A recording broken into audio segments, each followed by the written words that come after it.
A história de Jacó é uma das histórias mais fascinantes da Bíblia, cheia de reviravoltas, conflitos familiares e encontros sobrenaturais. Capítulo 1. A grande fuga e o sonho que mudou tudo. Nossa história começa com Jacó literalmente correndo por sua vida. Depois de enganar seu pai Isaque e roubar a bênção que pertencia ao seu irmão gêmeo Esaú, Jacó não tinha escolha.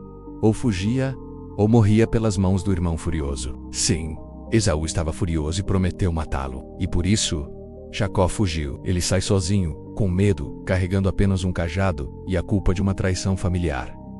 Mas foi exatamente nesse momento de maior vulnerabilidade que aconteceu algo extraordinário. Em um lugar chamado Betel, usando uma pedra como travesseiro, Jacó teve o sonho mais famoso da história bíblica. Ele viu uma escada que se estendia da terra até o céu, com anjos de Deus subindo e descendo por ela. E no topo dessa escada estava o próprio Deus, que fez promessas incríveis a Jacó. Eu sou o Senhor, o Deus de Abraão e de Isaque. Esta terra onde você está deitado, eu a darei a você e aos seus descendentes. Seus descendentes serão como o pó da terra. Por meio de você e de seus descendentes, todas as nações da terra serão abençoadas. Quando Jacó acordou, ele estava completamente transformado. As palavras que ele pronunciou se tornaram históricas. Certamente o Senhor está neste lugar, e eu não sabia. Ele pegou a pedra que havia usado como travesseiro, a ungiu com óleo e chamou aquele lugar de Betel, que significa casa de Deus, e fez um voto que mostra sua nova perspectiva. Se Deus o protegesse e o trouxesse de volta em paz, ele seria fiel ao Senhor para sempre. Capítulo 2. Amor, trabalho e trapaça em Harã. Chegando em Harã, Jacó teve um encontro que mudaria sua vida para sempre. Ao lado de um poço, ele conheceu Raquel, filha de Labão, seu tio. Foi amor à primeira vista. A Bíblia diz que Jacó beijou Raquel e chorou de emoção. Raquel era pastora de ovelhas e tinha uma beleza extraordinária. Jacó, que havia passado anos como nômade, finalmente encontrou não apenas família, mas também o amor de sua vida. Labão recebeu Jacó de braços abertos, mas logo mostrou que também sabia como fazer negócios. Quando Jacó pediu a mão de Raquel em casamento, Labão propôs um acordo: 7 anos de trabalho em troca da filha mais nova. E aqui está uma das frases mais românticas da Bíblia. Jacó serviu 7 anos por Raquel, mas lhe pareceram poucos dias, pelo muito que a amava. Mas se Jacó pensou que havia deixado as trapaças para trás, estava muito enganado. Na noite do casamento, Labão executou o golpe perfeito. No escuro, coberta com véu, quem entrou na tenda nupcial não foi Raquel, mas Lia, a filha mais velha. Imaginem o choque de Jacó na manhã seguinte. Labão justificou dizendo que era costume casar primeiro a filha mais velha, e ofereceu Raquel também. Por mais 7 anos de trabalho, Jacó aceitou o acordo. Uma semana depois, casou-se também com Raquel, mas teve que trabalhar mais 7 anos para Labão. Agora ele tinha 2 esposas, e isso criaria uma dinâmica familiar complicadíssima. A Bíblia deixa claro que Jacó amava mais a Raquel do que a Lia, e isso gerou uma rivalidade que marcaria toda a família e teria consequências históricas. Capítulo 3. O nascimento das 12 tribos de Israel. A competição entre Lia e Raquel transformou a maternidade em campo de batalha. Deus, vendo que Lia era desprezada, abençoou-a com filhos enquanto Raquel permanecia estéril. Lia teve 4 filhos em sequência, e os nomes que ela deu revelam sua dor emocional. Ruben, o Senhor viu minha aflição. Simeão, o Senhor ouviu. Levi, agora meu marido se apegará a mim. Judá, desta vez louvarei ao Senhor. Vendo que não conseguia engravidar, Raquel seguiu o costume da época e deu sua serva Bilá para Jacó como concubina. Bilá teve 2 filhos. Um era Dan, Deus me fez justiça. E o outro, Naftali, lutei com minha irmã e venci. Então Lia, não querendo ficar para trás, também deu sua serva Zilpa para Jacó. Zilpa teve Gade, que significa que sorte. E depois teve Azer, feliz sou eu. Lia ainda teve mais 2 filhos e uma filha. Issacar, após negociar com Raquel por mandrágoras. Zebulon, Deus me deu um bom presente. Diná, a única filha mencionada. Finalmente Deus se lembrou de Raquel e ela concebeu. José, Deus tirou minha desonra. Mais tarde Raquel teria um segundo filho, Benjamim, mas morreria no parto. Esses 12 filhos se tornariam os patriarcas das 12 tribos de Israel. Cada nome carrega não apenas a dor e a alegria de suas mães, mas também profecias sobre o futuro do povo escolhido. Capítulo 4. A grande fuga de Labão. Depois de 14 anos trabalhando pelas esposas, Jacó continuou servindo Labão por mais 6 anos. Durante esse tempo ele se tornou extremamente próspero, mas a relação com o sogro foi se deteriorando. Os filhos de Labão começaram a murmurar: Jacó tomou tudo o que era de nosso pai. Jacó e Labão fizeram um acordo. O salário pelos anos que Jacó trabalhou seriam pagos com os filhotes que nascessem dos rebanhos. Mas Labão mudou o salário de Jacó 10 vezes, sempre tentando enganá-lo, mas Deus abençoava Jacó de qualquer forma.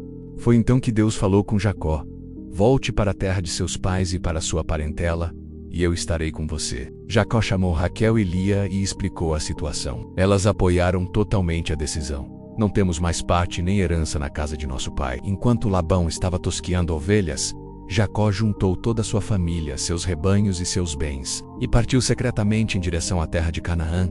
Raquel, por sua vez, roubou os ídolos domésticos de seu pai antes de partir. 3 dias depois, Labão descobriu a fuga e saiu em perseguição com seus homens. Alcançou Jacó após 7 dias de viagem, mas Deus apareceu a Labão em sonho e o advertiu: cuidado para não dizer nada a Jacó, nem bem nem mal. O encontro foi tenso. Labão acusou Jacó de fugir como ladrão e de roubar seus ídolos, e lançou uma maldição que quem havia lhe roubado pagaria com a vida. Jacó se defendeu apaixonadamente, lembrando os 20 anos de trabalho honesto e como Labão havia tentado enganá-lo repetidas vezes. Labão não encontrou nada porque Raquel, que estava com os ídolos roubados, deu uma desculpa e não teve suas coisas revistadas. Labão não sabia que havia amaldiçoado a própria filha. Finalmente, fizeram um pacto. Levantaram um monte de pedras como testemunha e juraram não passar daquele ponto para fazer mal um ao outro. Labão chamou o lugar de Jegar-Saaduta e Jacó de Galeede, ambos significando monte de testemunho. Capítulo 5. A luta que mudou o nome. Livre de Labão, Jacó agora enfrentava um medo ainda maior: o reencontro com Esaú. 20 anos haviam se passado, mas a última memória que tinha do irmão era de uma ameaça de morte. Jacó enviou mensageiros à frente para sondar a situação. A resposta foi aterrorizante: Esaú está vindo ao seu encontro com 400 homens. Em pânico, Jacó dividiu seu grupo em 2 acampamentos, pensando: se Esaú atacar um grupo, o outro poderá escapar. Também preparou um presente generoso para Esaú: centenas de cabras, ovelhas, camelos, vacas e jumentos. Mas Jacó não confiou apenas na estratégia humana. Ele fez uma das orações mais tocantes da Bíblia: Deus de meu pai Abraão, Deus de meu pai Isaque, Senhor que me disseste: volta para a tua terra e para a tua parentela, e te farei bem. Menor sou eu que todas as misericórdias, e que toda a fidelidade que mostraste ao teu servo. Naquela noite, depois de fazer sua família atravessar o ribeiro de Jaboque, Jacó ficou sozinho. E foi ali que aconteceu um dos eventos mais misteriosos da Bíblia. E lutou com ele um homem até ao romper da alva. Quem era esse homem? A Bíblia deixa claro que era uma manifestação divina, possivelmente o próprio Cristo pré-encarnado. A luta durou a noite inteira, e Jacó mostrou uma determinação sobrenatural. Quando o homem viu que não podia vencer Jacó, tocou na juntura da coxa dele, deslocando-a. Mas mesmo mancando, Jacó não soltou seu oponente.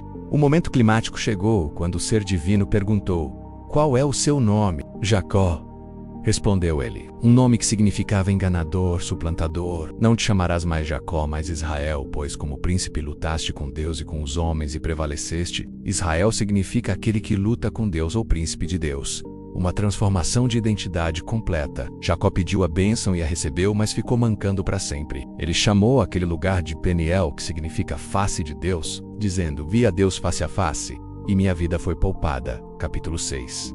A reconciliação dos irmãos. Chegou o momento que Jacó temia há 20 anos. Ele viu Esaú se aproximando com seus 400 homens. Jacó organizou sua família estrategicamente. As servas e seus filhos na frente, depois Lia e seus filhos, e por último Raquel e José. O homem que lutou com Deus agora mostrava uma humildade genuína diante do irmão. Jacó se prostrou 7 vezes enquanto se aproximava de Esaú, um gesto de completa submissão. Mas o que aconteceu em seguida surpreendeu a todos. Esaú correu ao seu encontro, e o abraçou, e se lançou sobre o seu pescoço, e o beijou, e choraram. 20 anos de separação, mágoa e medo se dissolveram em lágrimas de reconciliação. Deus havia mudado o coração de Esaú durante todos esses anos. Esaú, agora próspero, inicialmente recusou os presentes de Jacó. Mas Jacó insistiu, dizendo uma frase reveladora: ver o teu rosto é como ver a face de Deus, porquanto me recebeste favoravelmente. Para Jacó, a reconciliação com o irmão era um reflexo da reconciliação com Deus. Os irmãos se separaram em paz. Esaú voltou para Seir, sua terra, enquanto Jacó se estabeleceu em Sucote e depois em Siquém, na terra de Canaã. A promessa de Deus estava se cumprindo. Jacó havia retornado à terra prometida. Capítulo 7. A tragédia de Diná e a vingança sanguinária. A história agora toma um rumo sombrio. Diná, a única filha de Jacó mencionada pelo nome, saiu para conhecer as mulheres da região. Foi então que Siquém, filho do príncipe Eveu Amor, a viu e cometeu um ato terrível. Tomou-a e deitou-se com ela, e a humilhou. O texto bíblico é claro, foi à força, mas logo depois diz que ele se apegou à alma de Diná e a amou, falando com carinho. Siquém, através de seu pai Amor, pediu Diná em casamento. Eles chegaram até Jacó com uma proposta aparentemente generosa, casamentos mútuos entre os dois povos, comércio livre e o direito de habitar na terra. Os filhos de Jacó ficaram furiosos. Isso não se pode fazer, dar nossa irmã a um homem incircunciso, porque isso seria opróbrio para nós. Mas eles não expressaram sua raiva abertamente. Em vez disso, tramaram uma vingança terrível. Os filhos de Jacó propuseram um acordo. Eles aceitariam os casamentos, mas apenas se todos os homens de Siquém se circuncidassem. Amor e Siquém aceitaram e convenceram todos os homens da cidade.